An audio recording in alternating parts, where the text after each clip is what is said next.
Welcome to At the Root of Knowledge, where ethics, morality, social contract, and divine law meet in conversation. This podcast is produced by Philip Barzik and Daniel Sheck.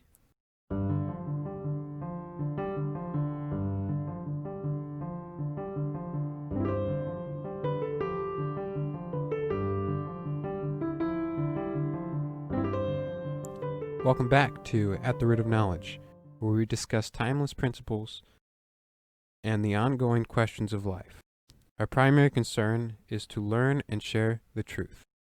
On our show, we discuss topics such as human nature, virtue, vice, and divine law. I am Daniel Sheck, and with me is my co-host Philip Barzik. Bear in mind, we are not experts, and just like you, we are here to learn. In this episode, we're going to be talking about covetousness and benevolence. Good evening, Phil. How are you? I'm doing all right, Daniel. How about yourself? Oh, taking it one day at a time. Definitely better than I deserve, though. Well, that's good to hear. So, what's your first opinion on benevolence and covetousness? Ooh. Well, my opinion on benevolence and covetousness is that it's good to be benevolent and bad to covet. Okay. Really, I think it afflicts a lot of humans, and myself included to some extent, to want things that we don't need. I don't know if I've said it before, but one definition I would give for maturity is how well you are able to align your wants with your needs. And I think a large part of covetousness is putting your wants before your needs, or raising your wants to the level of being needs as far as your priority goes. We want a lot of things we don't need, and that's going to happen to some extent. Like, I think with pretty much everyone, we're not perfect. We want a nice living environment. We want friends. Do we necessarily need them? I don't know. That's a slippery slope, but I definitely think a good place to start is be grateful for what you have, and not want things any more than not set yourself up to be miserable because you can't be satisfied with the things you have. Yeah. I think satisfaction in what you have is definitely a good way to counteract covetousness. And I think covetousness, it's sort of defined by like the inordinate yearning of superficial goods. Moreover, superficial goods that you don't, as you said, need. It's also, I think it's in some way like craving for like a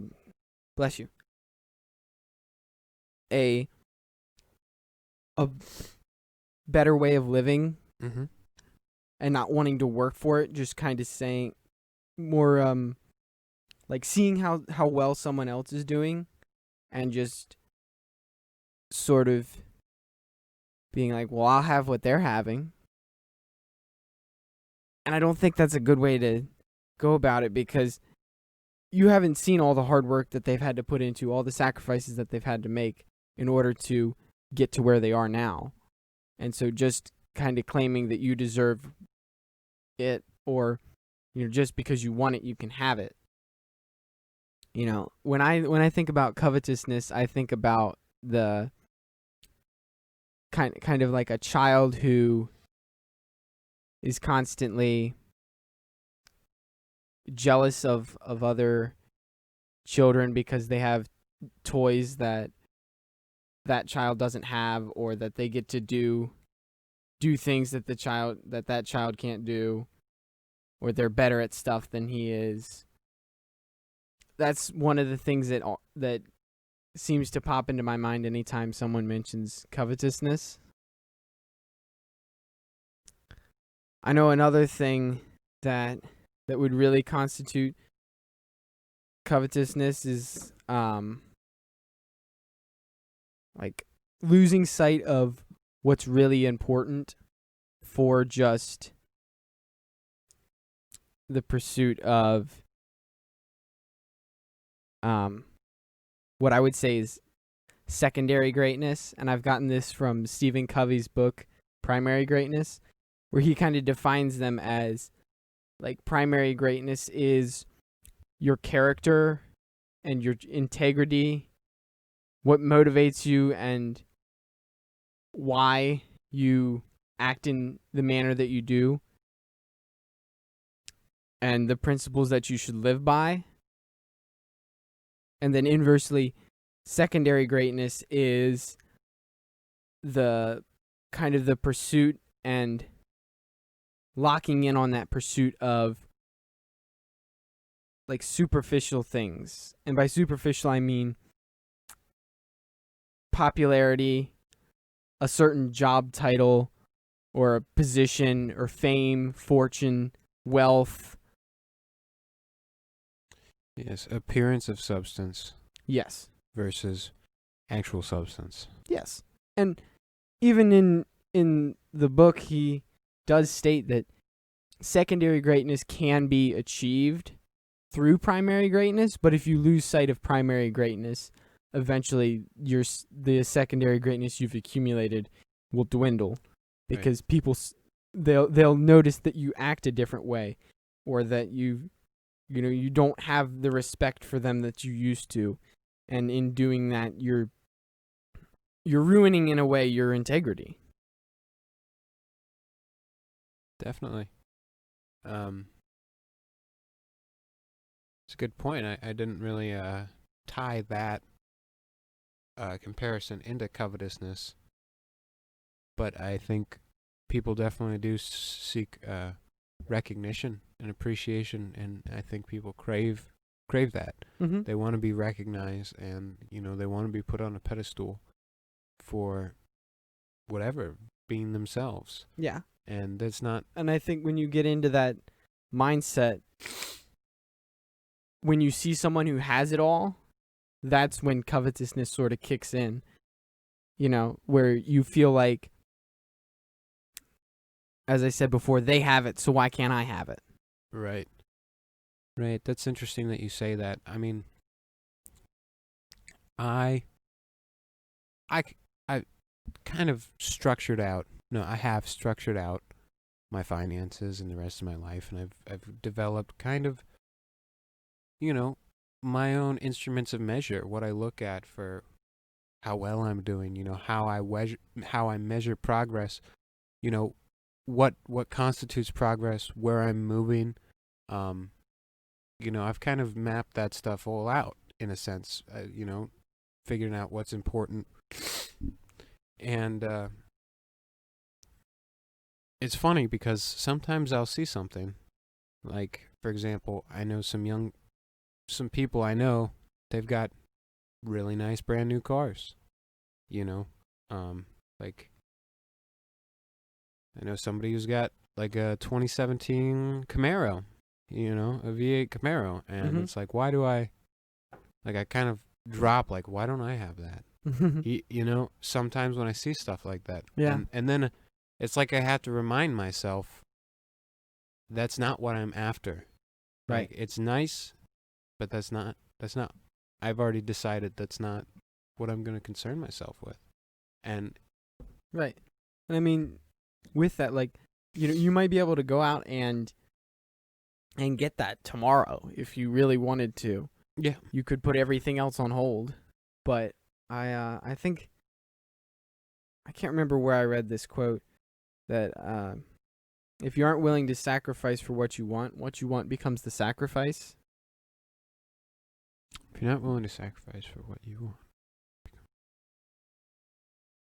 want. Now, I can't remember, as I said, where I heard it from, but I think it's especially true in the form of covetousness.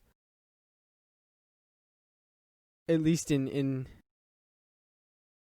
my life, that when I have found myself coveting different things, it's usually, I find that I want it and I want it now.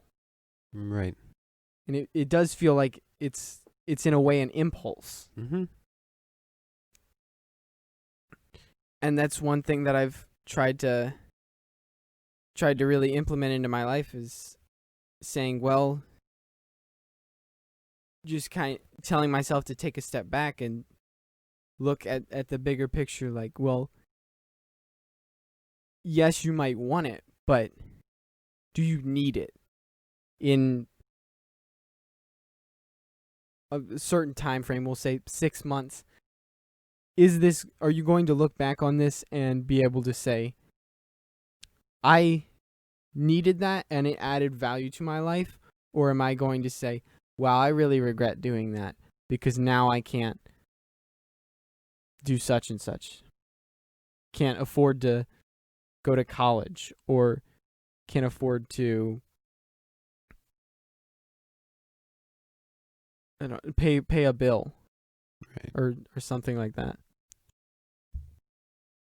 Yeah, impulse is definitely dangerous. Mm-hmm. Impulse is definitely a very dangerous thing, and it's something that you gotta watch out for, because it will easily take control if you let it. Yeah. I know it has before in my life.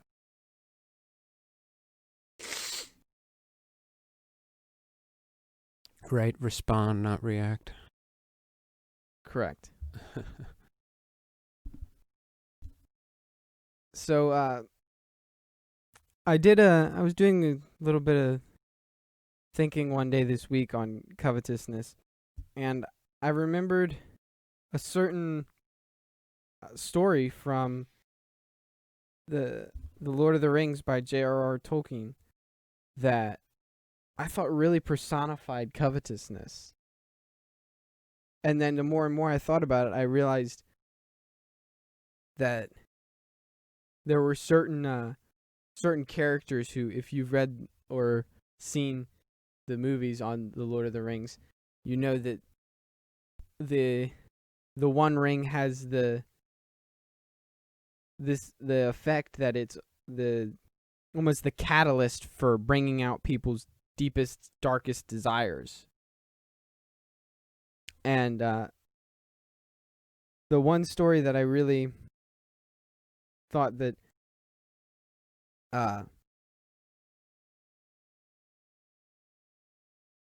well, I'll just go ahead and read it, and Okay. then we can talk about it a little bit. So J.R.R. Tolkien tells a story about two hobbit-like people named Smeagol and Deagol, who had decided a day to go fishing. Ordinarily simple folk who could find delight in the smallest things, everything changed when these two, in the course of their fishing expedition, Deagol found a ring at the bottom of the river. This ring, however, was no ordinary ring, for it was a ring designed by the evil warlord Sauron, and promised to grant powers to its wearer. Seeing the ring, Smeagol instantly wanted to have it, and upon Deagol's refusal to hand it over, he caught Deagol by the throat and strangled him, because the gold ring looked so bright and beautiful. So, I thought that was a really good example in literary form of covetousness. That it's, if we take away sort of the factor of that it's a ring made by an evil warlord, call it what you want, fate, fortune, that Deagol came across that ring, and instantly, when Smeagol saw that, instantly he coveted it. It's yours and I want it, Yeah. and I want to take it from you. And then he took it from him. Mm-hmm. And he killed him over it. Right.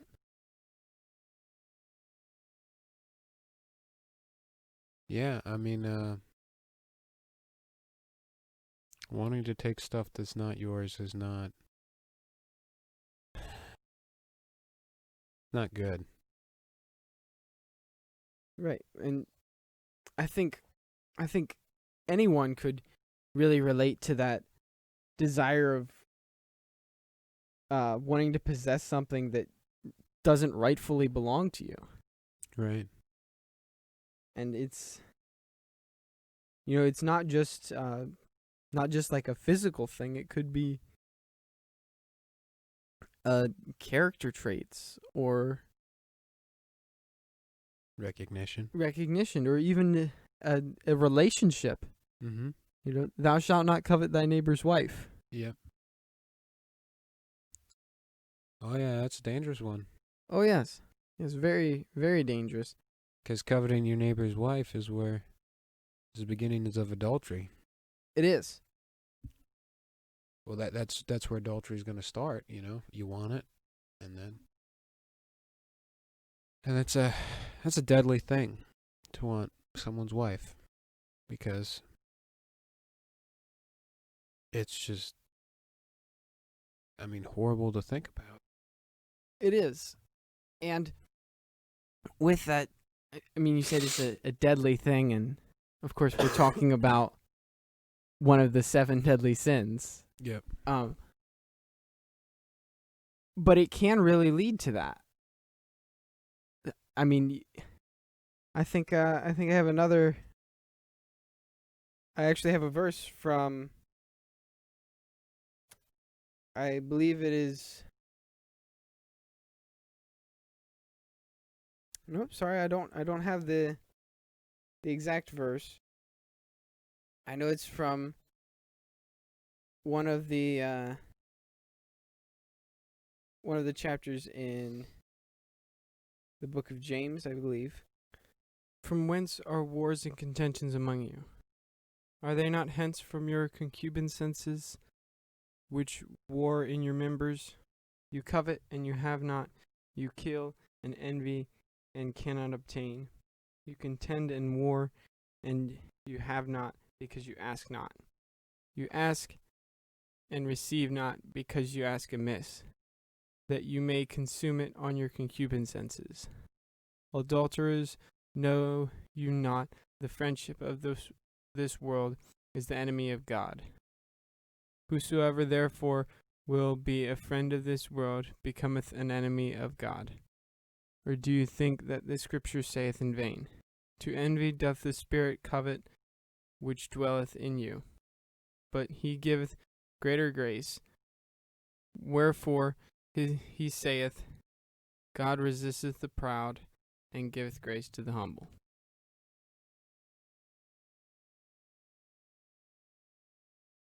Yeah, the things of this world are shallow and temporary.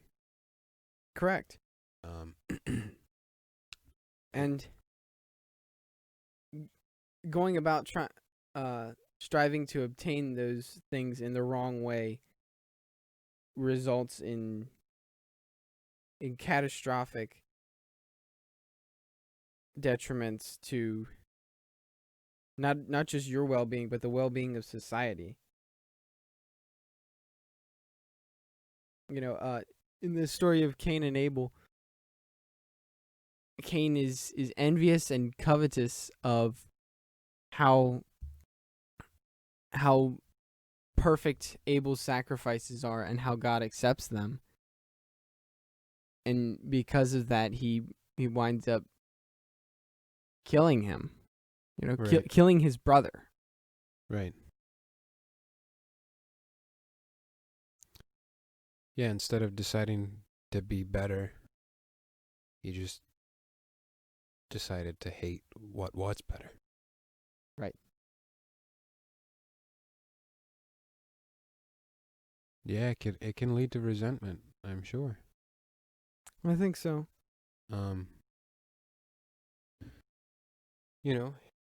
If you if you feel like you're entitled and you're not getting it and other people are, or frankly, you could just harbor resentment because other people are doing well. It's a real thing that people do, and I can't say I've never been tempted to feel that way, to be upset when other people have, just because they do well. I don't think that's my natural reaction, but I can definitely say there have been times in the past when I've got upset. Why are they doing so well? Mm-hmm. I'm not saying that that's part of my character, but I've definitely been tempted to feel that way. Oh yeah, yeah. I've experienced that too, especially in sports. When someone else gets the starting position over you, Mm-hmm. and or when someone else beats you in a one-on-one situation, Mm-hmm. it's really hard not to be resentful about it, and not to, in a way, covet what they have, covet their abilities Yeah, or and their even good fortune. when a younger player is better than you and they're giving you orders. Yeah. That's something that definitely upset me. Or someone smarter than you. Yeah. Yes, I've met many people much smarter than me, and I'll tell you what, I did not like arguing with them, especially as soon as I realized they were right.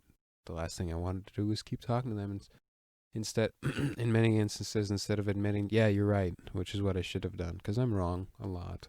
Mm-hmm. But like, if you're stuck up on what other people have instead of focusing on making yourself better, like, it's just a downward spiral. It is. And before you know it, you're going to find yourself hating everyone, hating yourself. Yeah, I think that's a good point, that if you let it fester, it winds up promoting, some ways, contempt for yourself and your own actions. Feel like you haven't sort of fulfilled your potential, or you haven't met your own expectations. Yeah. Yeah, and you start to, I think, when you covet people, you start to, when you fall into that mindset of image-based satisfaction, contentment, how you measure your status based off of image, it's easy to fall in the mindset that other people are on the same wavelength, and other people see things the same way, and that's very dangerous, and shallow, and you can't really have trust if all you think everyone's concerned about is appearances. If that's how you Mm-hmm. see it, if you think that other people are walking into the room just saying what they're saying because they think that's what you want to see, or the thing that via image is most beneficial to them, you're not going to trust them. Yeah, that's true. Especially, I mean, you said it's easy to sort of put yourself in that paradigm where you feel like everyone else has that same mindset that you do. Mm-hmm. And I feel like I lived in that mindset for a long time. And I felt like when I would come across someone who it seemed like they were doing stuff not for their own benefit, I didn't know how to react. So I just reacted negatively, because that was just the way I would react to someone that I didn't like. And it was like, well, I don't understand why they're acting that way. So because I don't understand it, I don't like it. Yes, I mean, if you're not in the right mindset, the mindset of primary greatness, Mm-hmm. the likelihood of you assuming other people are not of primary greatness is, and they're concerned about secondary greatness is higher. Yes. And you're not, how do I put this? You're not able to understand or comprehend that maybe they're doing the right thing simply because it's right, and they're not necessarily concerned about doing it for appearance's sake or for recognition's sake. Mm-hmm. I think that's a big part of benevolence is doing what's right because it's right, not because someone tells you to do it, or not because It's a social norm, or it's what's expected. or because you're conforming to, as you said, what's expected. You're conforming to society, or because there's a reward in it. It's just doing what's right because it's right, and that's all that's the only reason you need. Right. Yeah, I think part of benevolence has a voluntary aspect to it too. It's not just doing what's right when the opportunity comes. I think you can be proactive in benevolence, and you can really seek out ways to help others without expecting a reward or recognition, but just doing it because you're fortunate enough to be in the position that you can do it. Right. Right. And it's interesting because, you meet a lot of people, and a lot of people need help.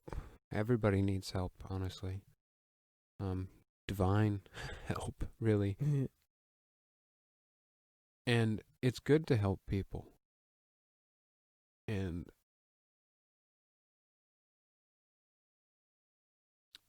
it's good to share what you have, because maybe you have something to offer somebody which God gave you that they're never going to get a second chance if you don't go out there and provide for them. You may have an opportunity that nobody else does to help someone in a very unique way, and I've definitely felt that way many times about many people in my life. Oh, very. I've felt that way too, and I still feel that way I would say on a frequent basis. I feel like I'm given opportunities to influence people in ways that 6 months or a year ago, if we had been talking about the same things, I would not have near the influence that I do now, or near the knowledge that I do now on the topics that we would be talking about. And that's a little vague, I know, but it's something like when someone comes to you with a problem and they ask your opinion on it,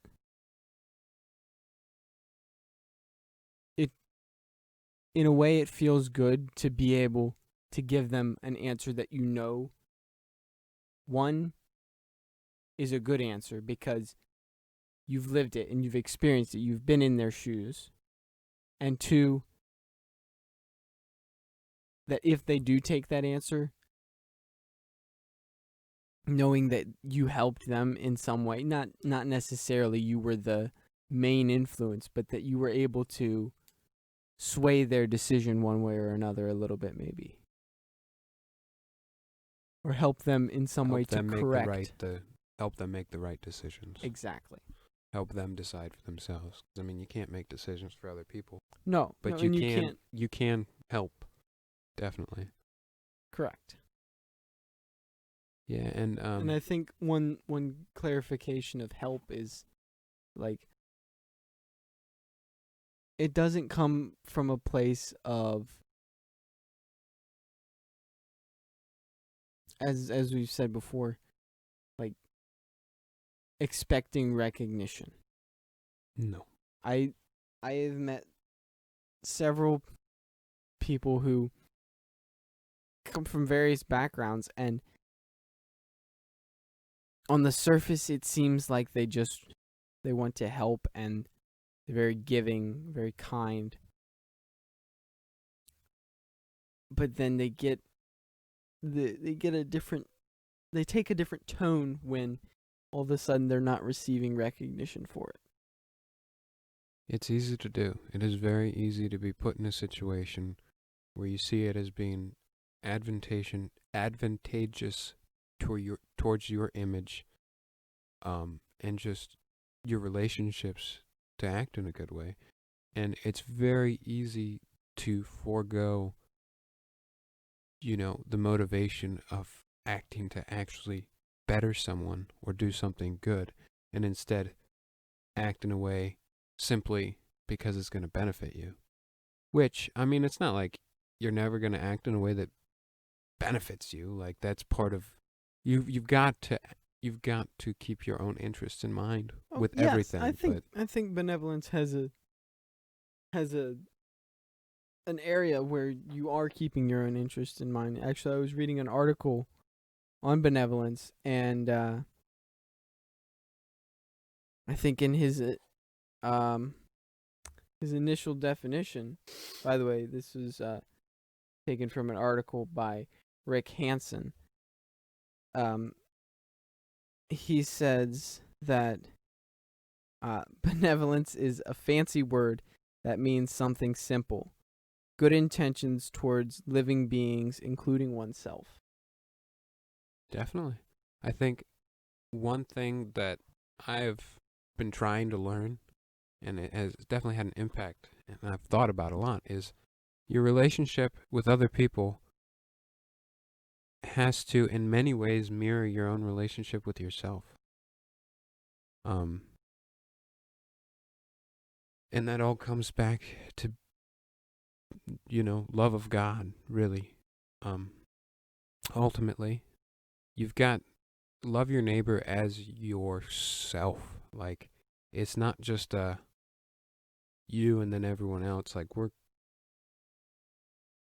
in a sense, brothers and sisters, all of us. Yes. And to say love your neighbor as yourself, that could mean, taking severe risks to help someone. Now, you've got to use your own judgment because you're your own independent individual with free will. And you've got to ask yourself questions like, how's this going to affect me? Because right. maybe it will help someone else, but will it hurt you? Will this a decision you have to make, will it possibly jeopardize your well-being? Would it put you in an occasion of sin? Would it hurt your family? A lot of stuff can get thrown on the line. Let's say you're in a survival situation. Okay. And you know someone, right? Let's say there's a giant panic attack, huge crisis. Okay. And you know somebody. And you've known this guy for a while. Mm-hmm. And from everything he's showed you, you trust him to do what he says he's going to do. But you don't necessarily support everything that he stands for. And it comes down to it. And there's riots, and, it's you against the world at that point. And your neighbor wants in. Well, you got to make the decision. Am I going to let this guy jeopardize what we have, what we stand for? Let's say you got food, you got whatever. Am I going to allow him into this? Am I going to trust him and take that risk and help him out? Because otherwise, he might not survive on his own. Or am I going to shut him out in the cold because it's too big of a danger for my family? Right. That's kind of what I'm getting at here is you can't, there's a limit, like, I don't want to say a limit to how much you love, but there's definitely help that's not necessarily helpful, that's going to hurt. That's true. I think one way to put it would be like there's a difference between being benevolent and being foolishly benevolent. Like if Right, you can as only you're give so saying- many resources. correct, you can without depleting yourself to the point of exhaustion or starvation. And depleting your own ability to keep giving resources. Correct. I mean, another instance would be like donating some of your paycheck to a charity. Like, okay, that's a great thing to do. I think it's an admirable thing to do.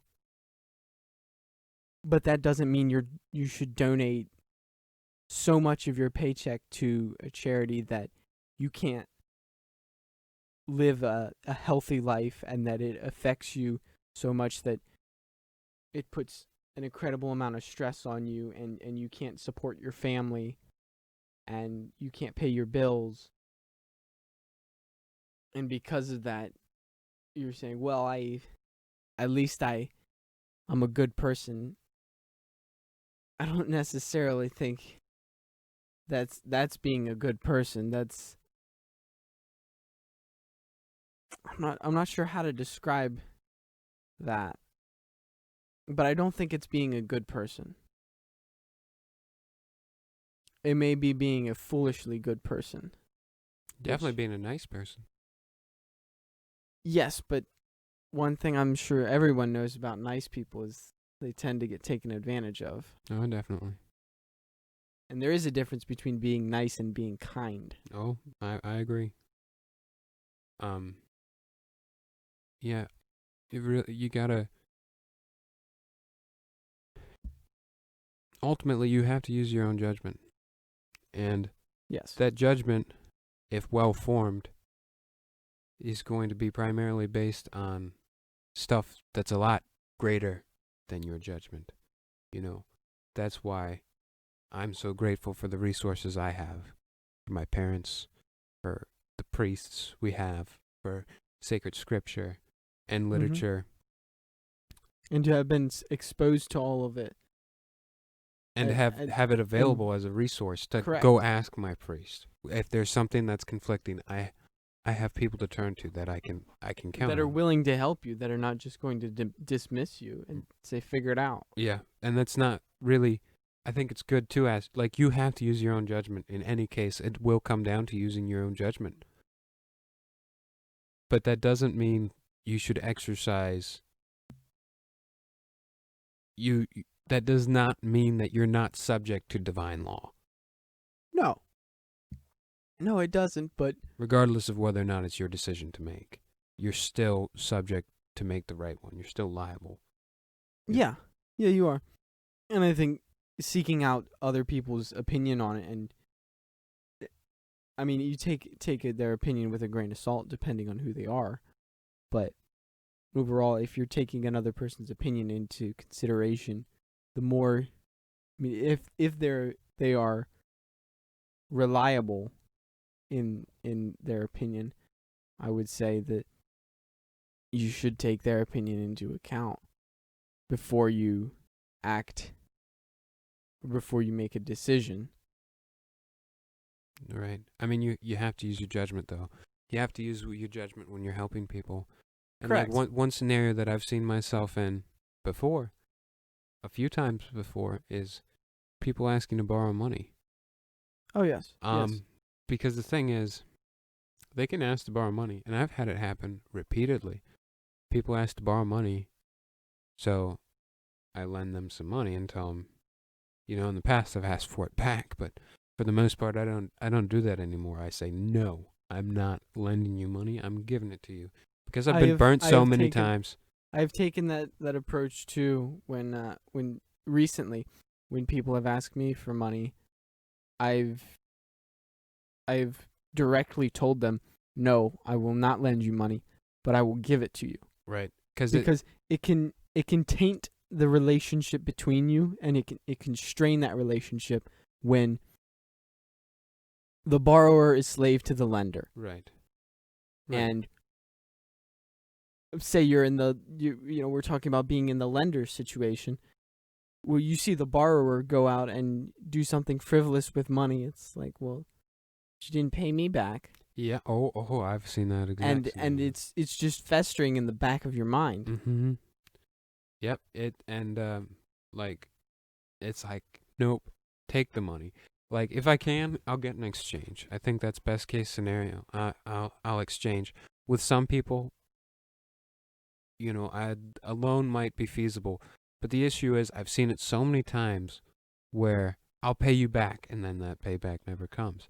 And the thing is, that's what's damaging.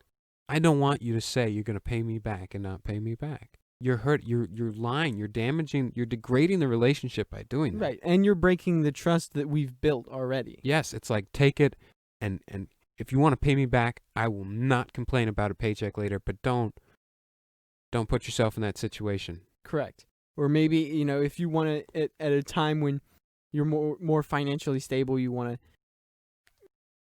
take me out to dinner and pay for it, or out for drinks or whatever to sort of repay the debt, or just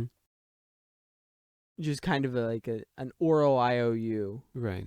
Not the, as you were saying, the I'll pay you back. Yeah, it's like next Wednesday. Great. Now I'm expecting money by next Wednesday, and if you don't give me money by next Wednesday, you lied to me.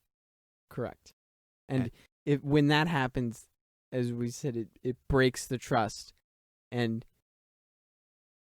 it shows you now that you have a lesser opinion of their integrity. Mm-hmm. Yeah, it's very dangerous. But getting back to kind of what I was saying, with lending money and giving money is, I've had it happen before where it starts with borrowing, which inevitably I know will turn into giving because they won't pay me back with certain people. And, you give and you give, and they keep coming back, and then they keep asking for more. And it's like a repetitive thing. That's not helping them. Because what are they doing? They're not learning to. Them. Yeah, that's teaching them to not be responsible for themselves. And there are other instances where it's the same. Like, even allowing people to emotionally vent and complain to you could be a situation like that. Like, you think you're helping, so you've got to use your judgment. You've got to use your judgment. Is this actually going to be helpful? Otherwise, it's not necessarily benevolence. And you have to use your judgment to ask yourself, or maybe even ask the person, do they want to be helped? If they really don't want to be helped, or they don't want to change, well, odds are they aren't going to change. They have to, some part of them has to want to change before they will change. Right. There's a lot that goes into change. Wanting it is one of the key factors, and being able to change, definitely wanting it. And right. I mean, we talked about that in our self-improvement podcast. In our self-improvement process it's not like the end-all be-all, but I think one thing that we did get right was it starts with a realization, or an aha moment, like, oh, this isn't working and I need to fix it. Mm-hmm. But if someone doesn't have that opinion, you can't help them necessarily, and they, you shouldn't be wasting your time, because it could be hurting them. Right. It could be showing them that they can get away with taking advantage of somebody. Yeah.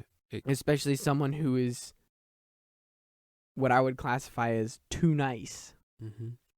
And it can be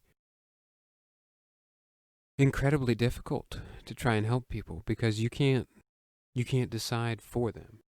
You cannot make decisions for people. But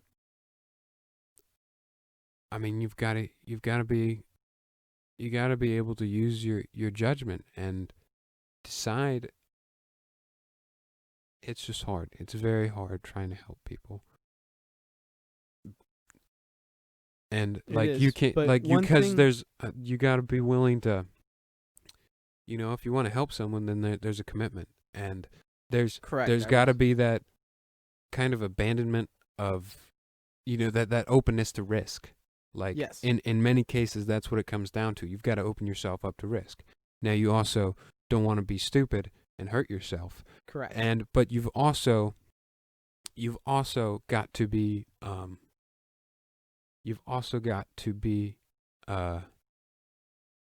balance between they're not going to get better. Like, if they repeatedly show you that they're not going to do it, maybe stop giving them money, maybe stop giving them opportunities, or putting them in a situation where they're going to have to prove yourself if they don't. But at the same time, people are going to make mistakes. Correct. People are going to mess up, and it might seem really bad, but like, you might have to be okay with, like, and that's where it's hard, because it's impossible virtually to really know what's deep in someone else's heart, because maybe they don't even know what's deep in their own heart. They may have a direction they want to go. That does not mean that they're committed. People are weak. You know what I mean? Like, oh yeah, they may be 100% on board. That does not mean that they're necessarily going to follow through. That's correct. And I think There's no guarantee. One thing you mentioned a little bit was like,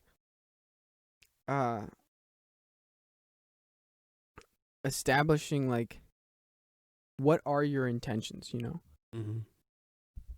And I think you should establish that before you make the commitment Mm-hmm. to help someone or to lend someone money or give them money. You should ask yourself, what do I want for this person? Mm-hmm. Not just, well, I want to help them. I think that's too general. I would say, sit down. Maybe if you are better expressing yourself through writing or through speech, maybe record it, or just find some way that you can really express yourself. And then, however you're doing it, answer the question, what are your intentions for that person? If everything was to go as planned, how would their life look 6 months down the road, a year, 5 years? What changes would happen? How would it be positive? What things? And then if you know that person generally well, you could even go into detail on, well, what things might go wrong? What things would be the biggest obstacles in that path? And that's interesting. Like, I get where you're coming from, and I think I get where you're coming from, and I think I can see how that could be useful.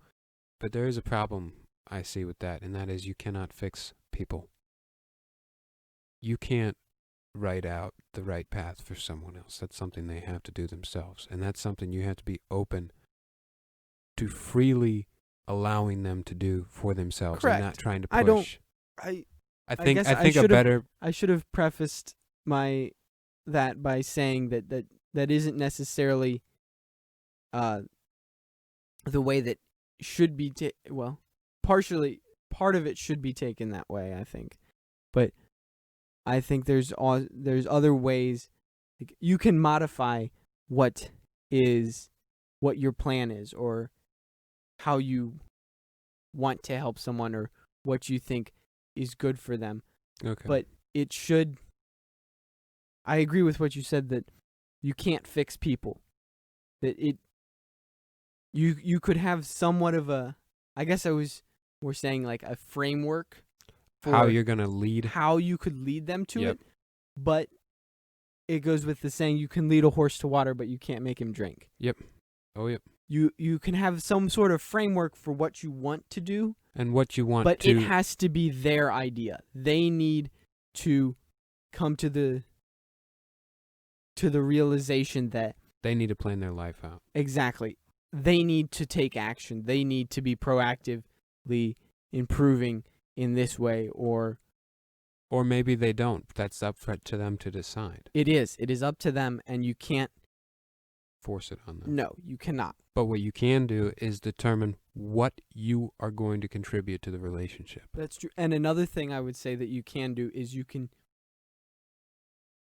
set down what you will not tolerate. Mm-hmm. Oh, yes. And I would say that is a big part of it is you have to stand strong in what you believe and not be willing to bend in how, like, if you're helping them to get their funds in order and maybe you say you give them a certain amount of money, you have to be willing to not bend when they come back to you in a month and they say, look, I'm just struggling a little bit to get on this budget, but I need that same amount this month too. Mm. If, you have to say, well, no, this is a one-time deal, or maybe I'll do this for this many. I'll help you the first few months that you're doing this, but after that, it's going to be up to you to do it independently. You got to figure it out. Exactly. You have to be willing to let them be somewhat independent of you, because otherwise they can at least become completely dependent on you. Yes, they have to become completely independent. Like what eventually, like I think that's what you want to shoot for. I mean, as far as Stephen Covey talks about interdependence, yes, 100%. But for that to happen, you got to be your own you, able to make your own decision. As you said in the friendship podcast, the two must be very separate before they can be very one. Right. You've got to teach people to not let you do your thinking, their thinking. Not let them you think for them. Correct. You don't allow other people to shape you. You may allow them to influence you, but you don't allow them to shape you. And in the same way, you aren't shaping other people. You're influencing them. You're sharing your resources and showing them options. Correct. For them to choose from. They have to choose from it. They can't just sit back and let you decide. I mean, like, sure, is that going to happen sometimes? Is that going to have to happen sometimes? Especially if you're raising children. Exactly, yes, 100%. You will have to make decisions for them. 100%. And maybe even a friend if they're that immature. They're that inexperienced in life, or just that uncertain of themselves. It's not like they're going to jump to independence immediately. Like, correct. But with that, you can't let them become a parasite to you. Right. You gotta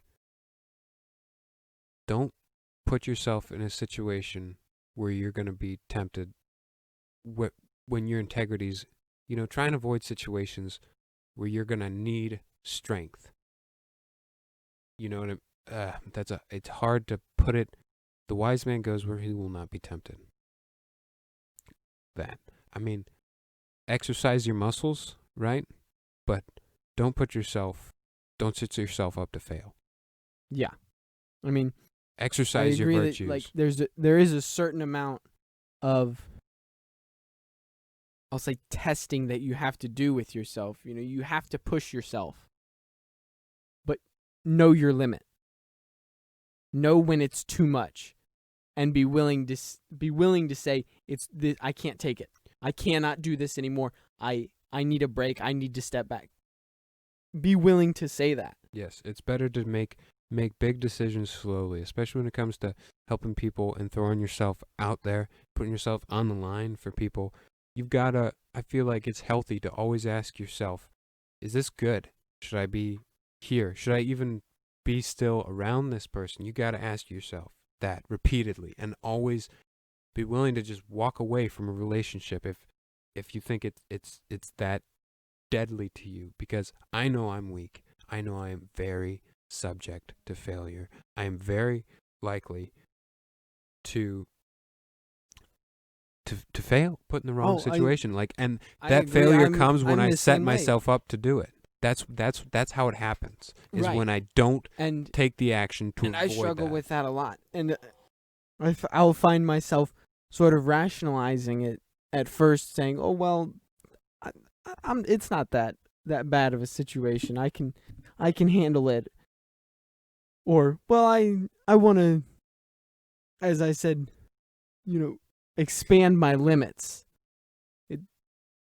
Subconsciously, you're going beyond your limits. Yeah. Yeah, you gotta just, it's better to err on the side of caution. It's better to err most on the side definitely. of caution always. And that's a hard thing to learn. That is a very hard thing to learn. And that's even a harder thing to enforce, is to err on the side of caution, because integrity and benevolence and all that stuff is 100% or no good. You've got to be willing to go 100%. I am not tolerating any evil. I am not deliberately going to go after any evil. Right. But you got to I'm be able going to to forgive act yourself. this way and only this way. Yeah. But if, as you said, you can't say, well, I'll make this one exception. Yep. Nope. That does not work. Because that means you don't have integrity. Yeah.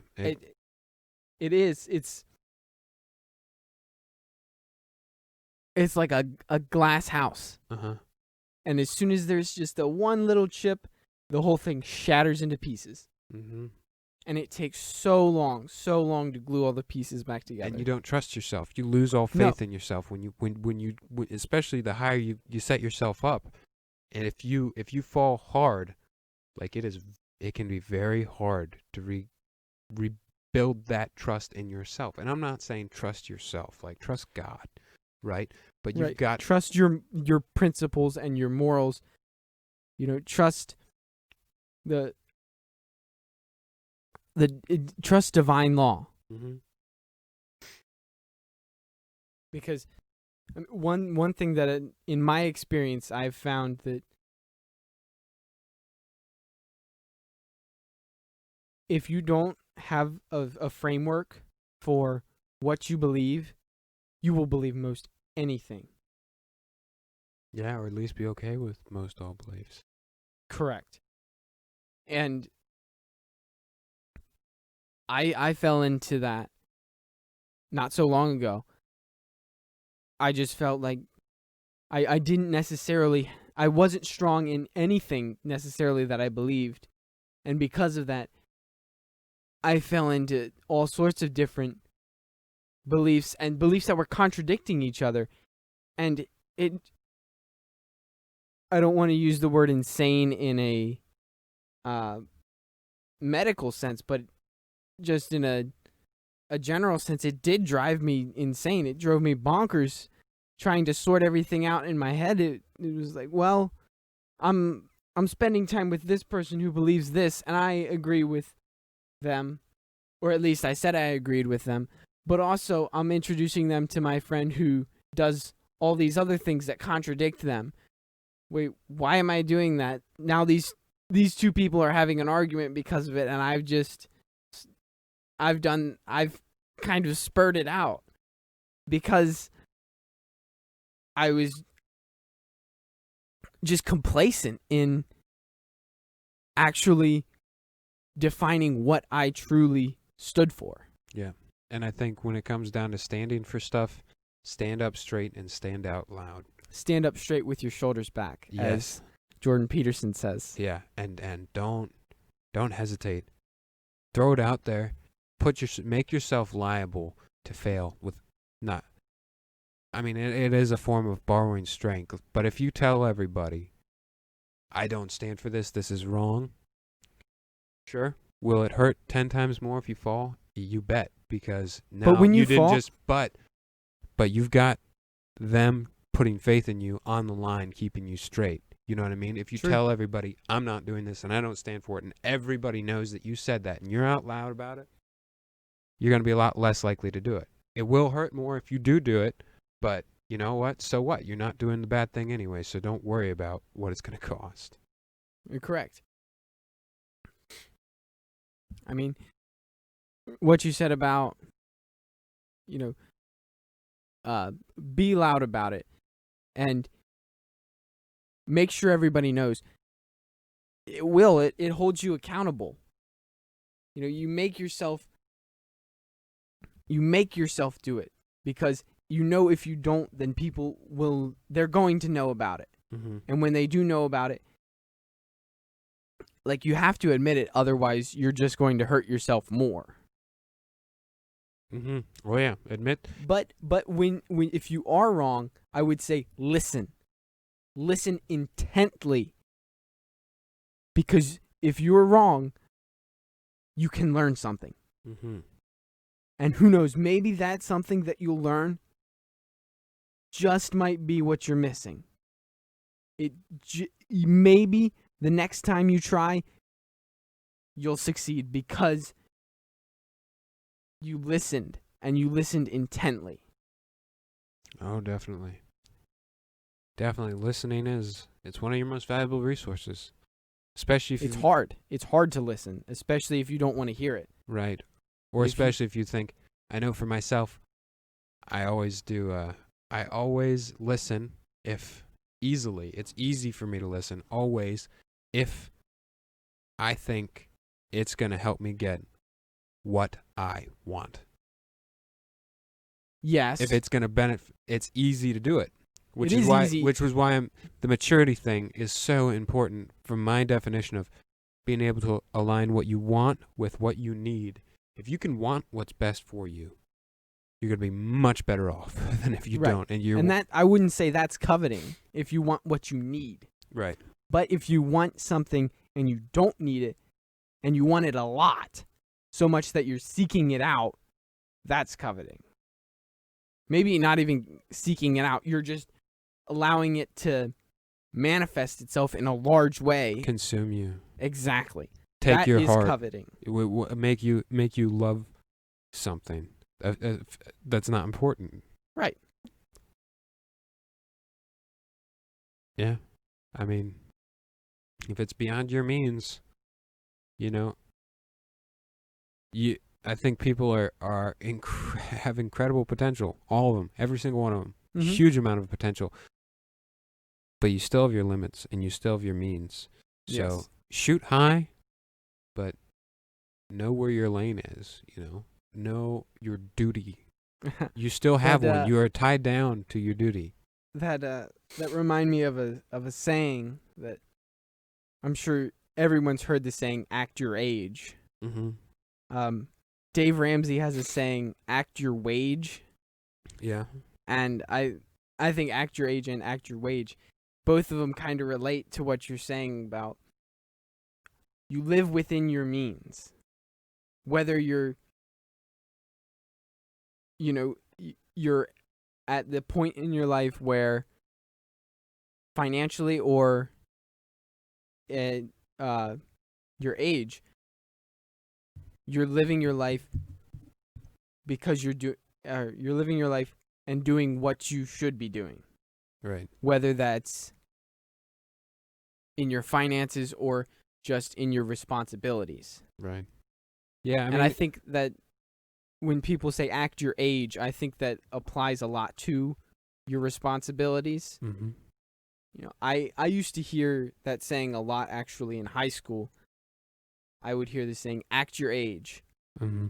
Because especially once you get closer and closer to graduation, people, they start expecting more and more out of you, and they expect you to act in a well-behaved manner. And if you don't act in that manner, that's where the saying would come out, "act your age." Right.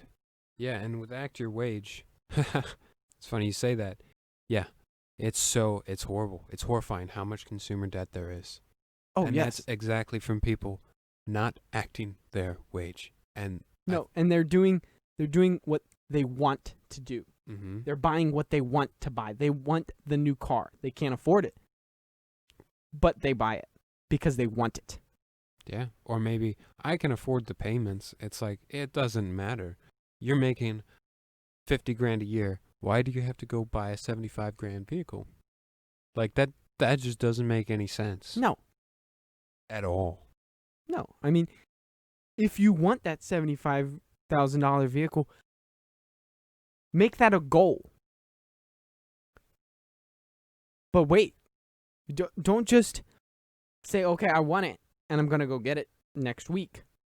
It's, I want it. How do I go about my actions now to where in the future I will that be will in be the... in my means. Exactly. Yeah. Yeah. And I mean, for the record, I think wanting a super expensive car is a pretty shallow thing to aim for, but I definitely agree. Shooting to be in an area where your means encompass that is definitely way healthier than trying to grab way outside of your means. Like, Correct. And I mean, I wouldn't say, it may be a shallow thing. I wouldn't say there's necessarily, it's morally wrong to want a nice car. maybe not, but it's not good. I wouldn't say it's I good. would say you shouldn't make that the pinnacle of your goals. Mm-hmm. Your primary goal should not be to have a big house and a nice car. Right, because you're setting yourself up. You should have other goals that are completely selfless, that do not involve anything that will benefit you. They should benefit society, and it should benefit your family and your community. Right. I mean, aiming to do the will of God and play the part God wants you to play, I think, is most crucial. Mhm.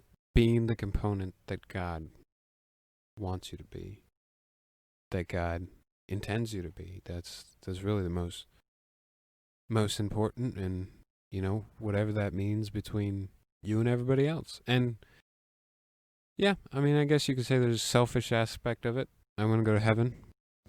I don't know. Is that really selfish? No. But No, really, I don't ideally, think it's so. because you love God that you want to do what He wants for you. Right. I mean, not only love God, fear of the Lord is the beginning of knowledge. Mm-hmm. So I would say that it's not just wanting to go to heaven and loving God. There are components to that, and they should be predominant. But it's also motivated by that there may be consequences if you don't. If you don't act if you don't act properly, there are consequences. And I think there's consequences. You see consequences fairly quickly. Mm-hmm. It's not a thing that doesn't catch up with you for a while. It tends to catch up with you rather quickly in the grand scheme of things. And Right. And Stephen Covey talks about that in Primary Greatness. He talks about one of his principles is reciprocity. And the way he explains it is you get what you give. I mean, if you're being a selfish person and you're willing to be deceitful and go behind people's backs to get promotions and undermine their authority, that will catch up with you. Mm-hmm. And you will get the same thing back in return. Definitely.